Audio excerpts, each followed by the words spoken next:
Si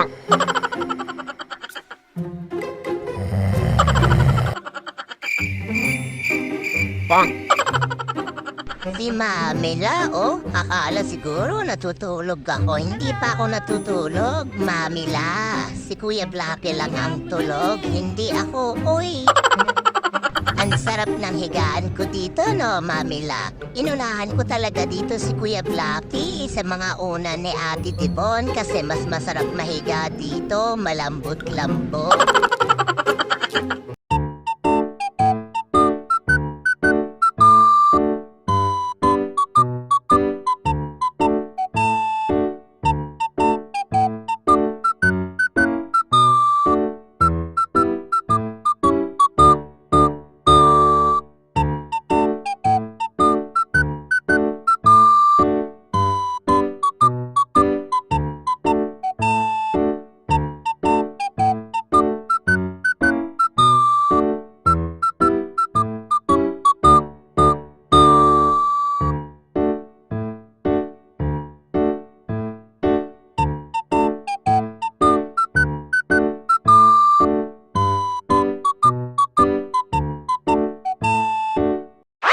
Ay, bakit ba nag-aaway? Oh. Oh, sige, ano?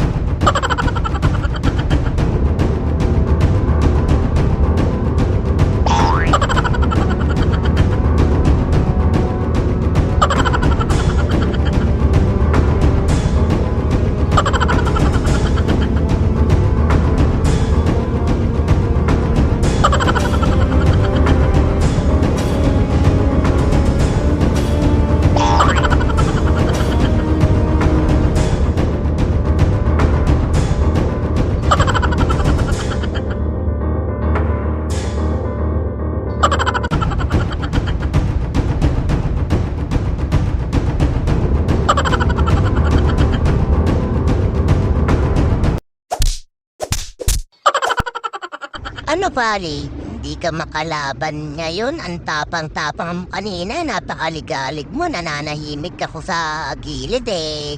Nanggugulo ka? Wala ka pala eh. Wala ka palang ginawa kundi umatras eh. Ano, asan ang tapang mo? Napakaligalig mong bata ka.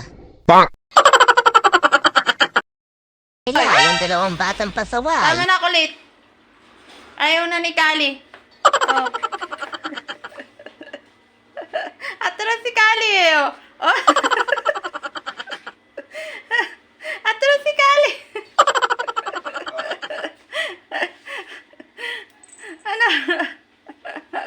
Ano? Ay, smile ka, dali. Ang sungit-sungit naman yan. Tignan mo, napakalaki mo. Oh. Aba.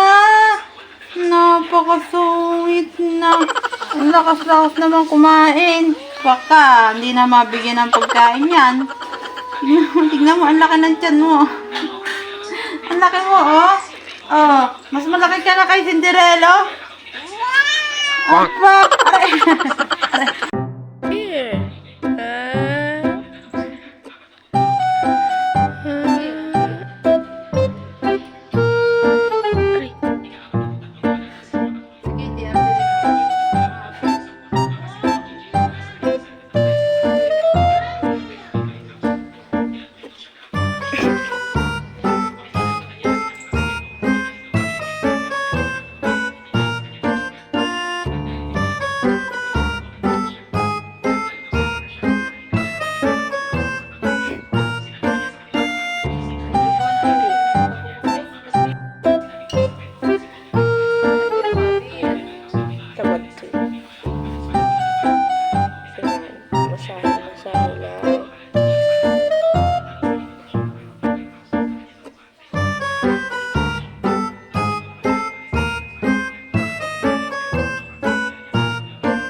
Ay, dalawang tiyonggo. Ano naman binabantayan nyo dyan sa lababo? Ang lalaki na ng mga tiyan nyo, para na kayong mga buntis. Hindi pa karay kayo nabubusog. Lulu, Lily, tignan ang mga tiyan nyo, oo. Pagkakamalan na kayong buntis. Ha, Lulu? Aba, mas masiba si Lily. Mamila, tignan mo, oh. Na naman inaabangan mo dyan, Lily? Shh! Lily! Para tinitignan ko lang kung ano yung ginagawa ni Papa Ambu, eh. Kung makasiba ka naman dyan, Lulu. Kunwari ka pa, Lily. Malaki na sa'yo mga anak mo, Negra. Negra. Ano ba yon, Mami? Hayaan mo sila. Masisiba yung mga yan, eh. Malaki na sa'yo mga anak mo ka. Oh, Negra.